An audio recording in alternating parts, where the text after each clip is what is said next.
नमस्कार, जय हिंद। आज फिर एक बार मैं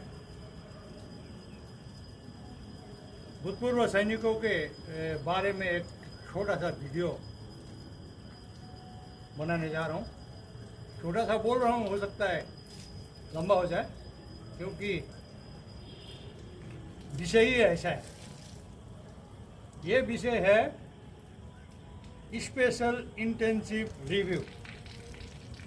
अब ये स्पेशल इंटेंसिव रिव्यू 2026 के बारे में बात करने से पहले मैं 3 भूतपूर्व सैनिक के बारे में बताना चाहता हूँ। एक 52 साल का भूतपूर्व सैनिक 1993 साल में फौज में भर्ती हुआ था और 10 में वो रिटायर होके आ गया और उन्हें अपना वोटर कार्ड बनाया। और वो बोलता है, मैंने सर्विस में रहते वक्त भी पोस्टल बैलेट में वोट दिया था, मगर याद नहीं है कौन से साल में। अभी उसका माता पिता दोनों दार्जिलिंग में 1986 साल के आंदोलन के दौरान गुम हो गए, मर गए या मार दिए गए, पता नहीं है।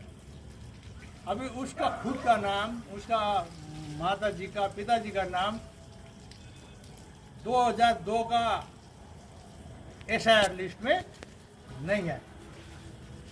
अभी SIR 2026 के लिस्ट में उसका नाम डिलीट हो गया। दूसरा फौजी अभी करीब 68 साल के है। उसने 17 साल इंडियन आर्मी में सर्विस किया और उसके बाद DSC में पूरा सर्विस किया और 57 साल के उम्र में वो DSC से रिटायर हो गया। अभी जब DSC से रिटायर होके आया तो उसने अपना वोटर कार्ड बनाया है, मगर उसका माताजी पिताजी सब गुजर गए। उनका 2002 के लिस्ट में उनका नाम था नहीं, उसको पता नहीं है, वो ढूंढ नहीं पाया, उसका भी नाम डिलीट हो गया। अभी तीसरा फौजी है, पूर्व सैनिक है, 80 साल का बुड्ढा। 1964 साल में वो फौज में भर्ती हुआ था, 16-17 साल का लड़का था उस वक्त। 1980 साल में रिटायर हुआ। सिक्किम में जन्म हुआ, दार्जिलिंग में पढ़ा बड़ा और दार्जिलिंग के एड्रेस से वो एज ए इंडियन सिटीजन 1964 साल में वो फौज में भरना हुआ। 1980 साल में वो रिटायर हो गया तो उनका जो धर्मपत्नी है वो देहरादून की थी। वो 1980 से लेकर 1990 साल तक वो देहरादून में रहे, कई काम किया। उस वक्त पेंशन बहुत कम होता था और 1990 साल में वो पठानकोट चले गए अपने कमाने के लिए, कुछ बिजनेस करने के लिए। और 1990 साल से 2010 तक वो पठानकोट में रहे और उसके बीच में वो फिर कुछ ज़मीन खरीदा देहरादून में दूसरी जगह और 2016 के करीब उन्होंने अपना घर बनाया देहरादून में, जहाँ पर वो अभी अपने धर्मपत्नी अपनी बेटी के साथ रहते हैं। देहरादून में जब परमानेंट घर बनाया तो उन्होंने अपना वोटर कार्ड बनाया और अभी उत्तराखंड में जो SIR प्रोसेस चल रहा है तब उनको बताया जा रहा है आपका तो मुश्किल है, क्योंकि आपका कोई डॉक्यूमेंट तो है ही नहीं। तो जो 52 साल का पहला लड़का मैंने बोला, उनका 24 साल का लड़की है, उसका भी नाम वोटर लिस्ट से डिलीट हो गया क्योंकि उसका पापा का नाम ही डिलीट हो गया तो उसका नाम भी डिलीट हो गया। मगर इन तीनों का धर्मपत्नियों का नाम है, क्योंकि वो फौज में नहीं थे, लड़ाई में नहीं गए, घर में थे 2002 में, 2003 में उनका नाम है, उनका पिताजियों का नाम है। तो स्पेशल इंटेंसिव रिव्यू जब बिहार में शुरू हुआ था तब 11 डॉक्यूमेंट उन्होंने बोला था, जो कि अभी लिस्ट में 13 डॉक्यूमेंट हुआ। एक पूर्व सैनिक जिसका पेंशन पेमेंट ऑर्डर होता है, उसमें लिखा होता है उसका सिटीजनशिप, इंडियन सिटीजनशिप, सबसे ऊपर वाला लाइन में सबसे दाहिने तरफ, और उसका डिस्चार्ज बुक में उसका प्लेस ऑफ बर्थ और डेट ऑफ बर्थ लिखा हुआ होता है।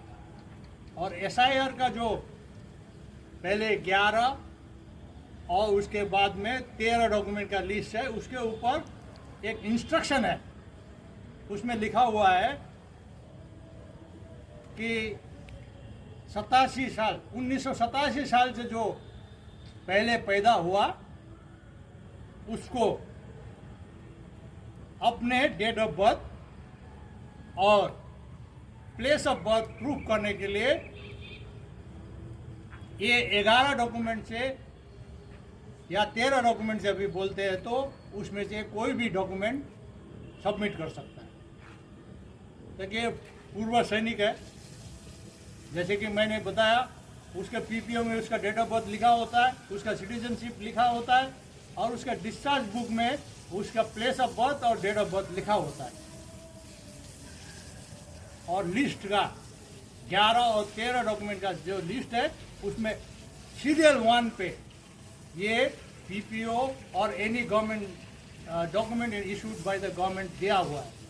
फिर भी इन तीनों पूर्व सैनिकों को तकलीफ हो रहा है। क्यों हो रहा है पता नहीं है। 2 का तो नाम डिलीट हो गया, अभी उन्होंने अपील किया है, अपील में क्या होता है पता नहीं है, दोनों वेस्ट बंगाल के हैं। और तीसरी जो 80 साल के बुजुर्ग का मैंने बात किया वो उत्तराखंड के हैं, अभी उनका इनोमिनेशन प्रोसेस चल रहा है। इसीलिए एक पूर्व सैनिक होने के नाते वो मेरे पास आते हैं, एक पूर्व सैनिक अधिकारी के नाते, मगर उनको मैं कोई भी